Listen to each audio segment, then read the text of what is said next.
Quando criou os céus e a terra e todo este mundo em que vivemos, Deus formou o homem e a mulher, os primeiros habitantes do planeta. Ele deu ao homem a responsabilidade de administrar tudo o que criou. Para a mulher, Deus deu a capacidade de gestar filhos. Deus a fez mãe. Desde a gravidez até os momentos de amamentar, cuidar e principalmente educar, a mulher dedica-se integralmente à grande missão de ser mãe. O contato íntimo que tem com o filho a faz conhecer os sentimentos que talvez nunca tenha imaginado.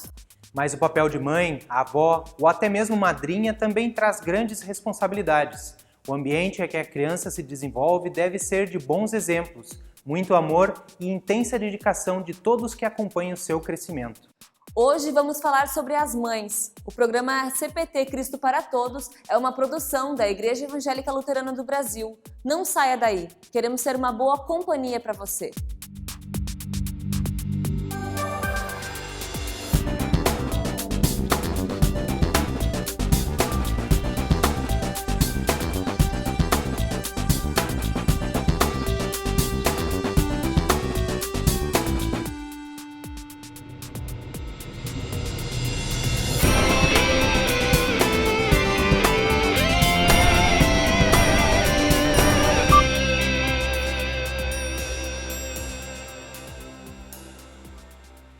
O cuidado e proteção podem ser percebidos já nos primeiros dias da gestação.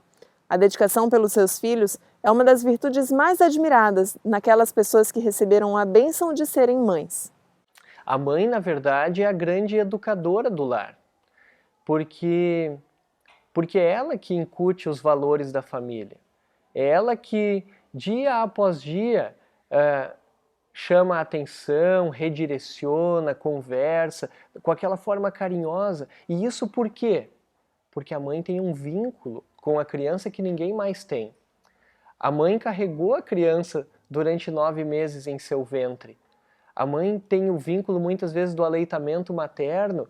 Quer dizer, o vínculo entre a mãe e o filho é um vínculo que não pode ser comparado a nenhuma outra coisa. E, na verdade, este vínculo é o que vai pautar essa capacidade que as mães têm de educar. O apóstolo Paulo diz que a mulher será preservada pela sua missão de mãe.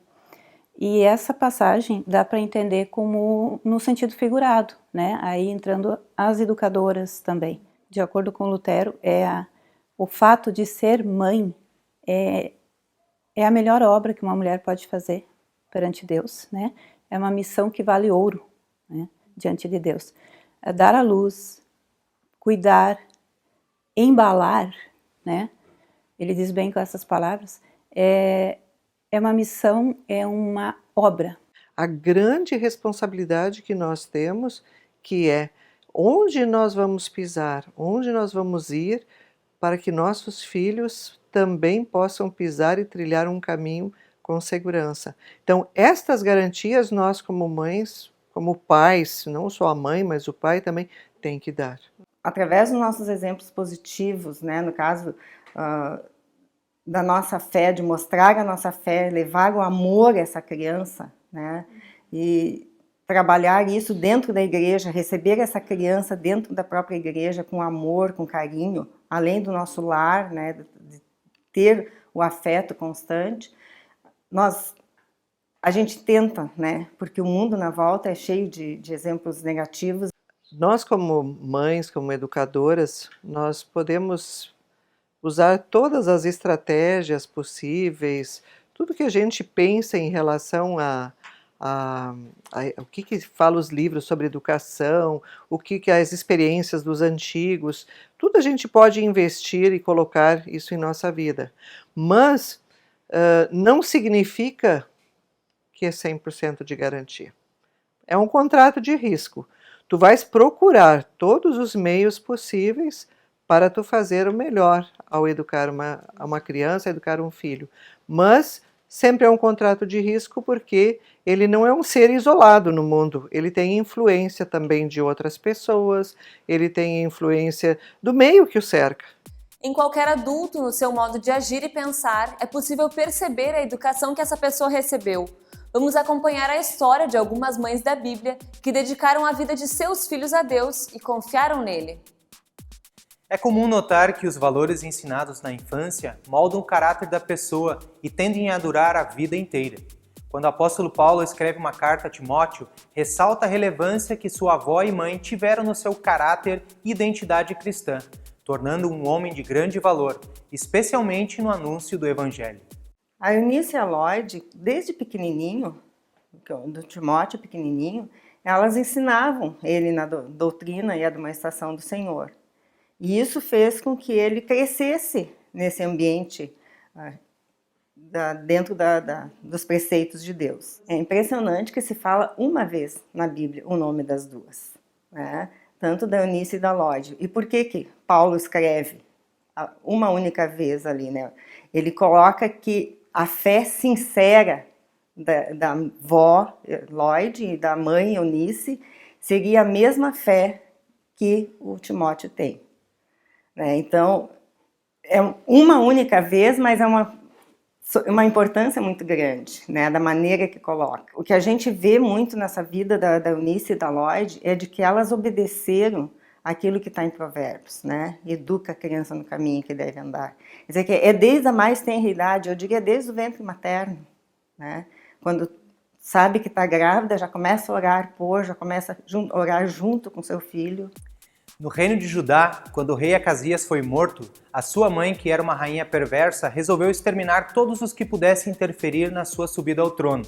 Ela tentou matar toda a sua descendência para conquistar o poder. Porém, ela não contava com a ajuda de Deus para proteger o pequeno Joás, filho de Acasias e Zíbia, que tinha apenas 1 ano de idade. A sua tia o salvou da morte, que foi muito importante para a continuidade do plano de Deus. E com apenas 7 anos, Joás assumiu o reino de Judá. A Zíbia foi uma mulher de um rei do povo de Judá, né? Que o reino o povo de Deus estava dividido, né? Em função de contendas, pelo fato de o povo ter se afastado de Deus, os reis terem se afastado de Deus. A Zíbia apenas é dito que ela é mãe do bebê Joás, o bebê que foi que se salvou desse ataque da avó, né? Porque ele foi escondido no templo pela sua tia. O Joás, ele deve muito a essa tia, né? A Jeoseba, né? E também tinha uma ama, diz a Bíblia, né? Tinha uma ama que cuidava dele. E aí está a importância, né, desse pequeno rei, que o povo voltou a adorar a Deus e ele governou durante 40 anos e reconstruiu também o templo. A saída de um filho de dentro de casa é sempre uma despedida e pode ser dolorosa. Muitas mulheres sofrem imaginando a chegada deste dia, quando seu filho deixará sua casa para formar sua família. Para Ana, o sofrimento começou muito cedo. Sem poder ter filhos, ela orava diariamente e prometeu dedicar o seu filho ao Senhor, caso ficasse grávida. Por ser uma serva dedicada, cumpriu o que prometeu e desde pequeno Samuel foi consagrado a Deus. Uma outra mãe que eu lembro é Ana, a mãe de Samuel. E parece que eu consigo imaginar a cena de Ana lá no templo, chorando muito, pedindo a Deus por um filho, uma criança, em uma época que muitas vezes ter um filho definia muito do status, né? Mas acredito que Ana não estava preocupada com o status, ela queria realmente ter uma criança e por isso ela pede isso a Deus, e coloca isso nas mãos de Deus, e os desafios não param por aí. Algum tempo depois, Ana precisa cumprir então aquilo que ela havia prometido, que era de devolver o filho a Deus, ou de consagrá-lo a Deus. E é muito interessante a gente ver ou imaginar essa cena de Ana levando o seu pequeno pela mão, sabendo de que ele ficaria no templo junto com Eli e de que ela teria que voltar para casa, sem o seu filho. Me parece um grande sacrifício. A vinda de um Salvador foi prometida por Deus logo após a queda em pecado dos primeiros seres humanos da Terra. Em todo o Antigo Testamento, o Messias é anunciado e a profecia se cumpre em Belém. Para Deus, nada é impossível. Jesus Cristo nasce de uma mulher virgem em um local de extrema pobreza, com a missão de salvar toda a humanidade, Maria, sua mãe, passou por grandes provações, mas sempre foi fiel a Deus. Maria tinha entre 12 e 15 anos quando recebeu a importante missão de ser a mãe do Salvador da humanidade. Ela não ficou preocupada se seu noivo José aceitaria um filho que não era seu, mas ela confiou em Deus e não sentiu medo. Ela era prometida para José, que eles dizem noiva, né? Era prometida, mas na verdade ela não estava casada ainda, tendo relações sexuais, né? Mas imaginem, ela era uma prometida e de repente ela está grávida e não era de José, né? Então assim, o que esperava por ela na cultura dela, né? Se José não fosse orientado por Deus e tivesse assumido ela teria sido apedrejada até a morte. Então assim, ela enfrentou uma situação muito difícil.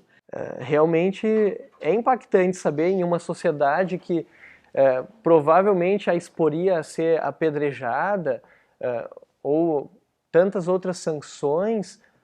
É interessante ver como Maria diz: eu sou a serva do Senhor, que se faça comigo como o Senhor disse.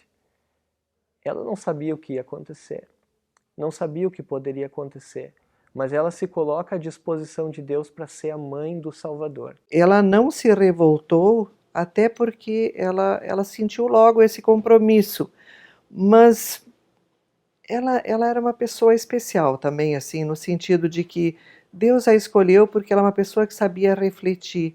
Era uma jovem que desde muito cedo ela pensava nas coisas, porque a grande tônica da vida de Maria é que diz assim, e ela pensava sobre isso profundamente. Cada situação ela refletia.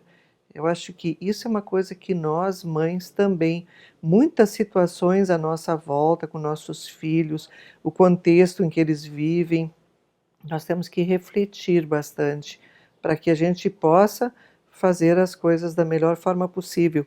Não logo esbravejar, não logo gritar, não logo se agitar, né? Reflete sobre isso. Desde a época da Bíblia, para os tempos da atualidade, os ensinamentos são de conduzir a criança nos caminhos do Senhor. Antes mesmo de dar os primeiros passos, os bebês percebem tudo e absorvem gestos, sons e sentimentos. Atentos a cada olhar e tom de voz, podem, desde quando estão no ventre, compreender o que é ensinado e transmitido por seus pais. As crianças estão sempre atentas a tudo que nós fazemos. As suas atitudes estão sendo bons ou maus exemplos a elas? Claro que a mulher moderna, ela obteve várias conquistas, né? Ela está presente na área de trabalho, em todos os, né? Mas essas conquistas também geraram um grande desafio, né? Como conciliar a educação dos filhos e o trabalho, né? Bom, em primeiro lugar, entregando, né, esse filho nas mãos de Deus, né? Orando por ele, com ele, né? Dando exemplo, né, dando testemunho, frequentando os cultos, levando essa criança aos cultos, estudando a palavra de Deus em casa, né? Há um risco envolvido na família moderna. Antigamente, quando se tinham os filhos, se pensava em educá-los para que fossem pessoas honestas, pessoas íntegras, para que eles fizessem bem para o país, se inserissem na sociedade e de alguma forma pudessem ajudar essa sociedade a funcionar. Sutilmente a gente percebe uma mudança de valores. E aí eu acho que entra de maneira muito forte a figura da mãe. Porque a mãe é a grande educadora do lar. A mãe é aquela pessoa que vai incutir nos filhos os valores da família, os bons valores da família. Se nós tivermos cada vez mais cristãos que trabalhem esse amor, né, mostrando que Cristo é o nosso Salvador, que Ele deu sua vida por nós e que essa criança é amada pelo melhor amigo dela, que é Jesus, eu acho que um dia nós podemos chegar a trazer essa criança para a igreja, para ela viver nesse amor. Quer dizer, será que dentro de uma família cristã a prioridade vai ser o sucesso financeiro do filho? Será que dentro de uma família cristã a prioridade vai ser uma grande carreira? É óbvio que qualquer família deseja essas coisas para seus filhos, mas esta não é a prioridade. A prioridade para uma mãe cristã é que o seu filho seja um filho de Deus. É que o seu filho ande no caminho do Senhor. É que o seu filho manifeste em sua vida aquilo que aprendeu de Deus. Que ele seja sal e luz do mundo. Quando a gente se torna adulto, a gente faz uma análise, às vezes, crítica daquilo que a gente também vivenciou de exemplo na sua casa, né? Que pode ser uma coisa muito boa e tem coisas que talvez a gente deva melhorar, a gente deve fazer essa análise, né? Mas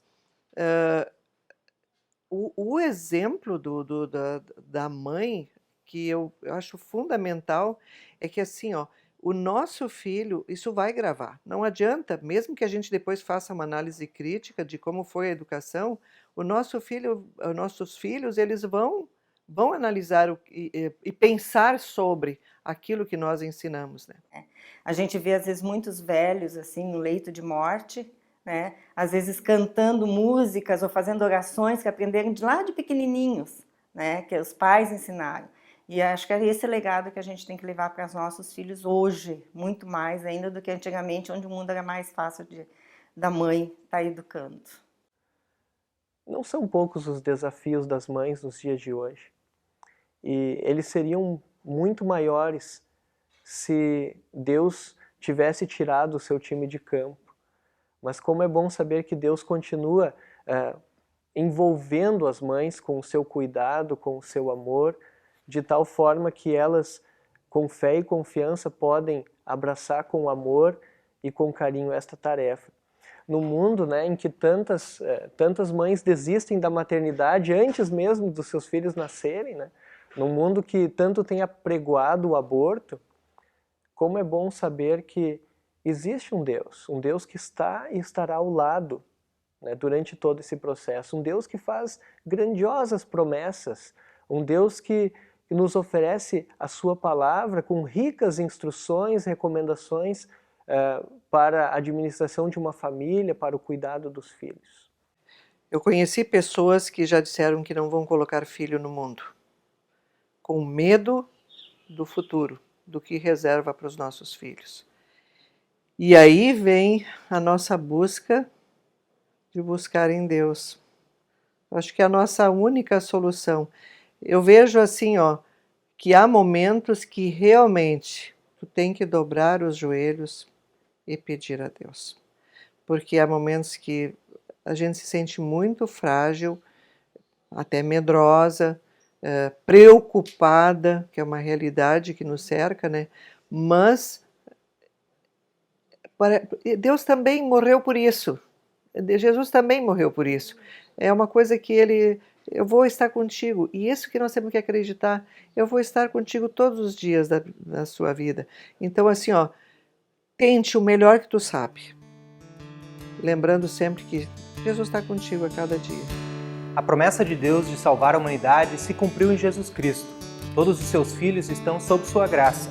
Assim como uma mãe protege seu filho e acompanha seus passos, Deus prometeu cuidar e amparar em todos os momentos. Por maiores que sejam as dificuldades enfrentadas na missão de serem mães, Deus acompanha cada passo e as abençoa ricamente. O programa CPT de hoje encerra aqui. Você pode interagir conosco através das nossas redes sociais ou pelo e-mail programacpt@ielb.org.br. Fique com Deus e até mais. Tchau!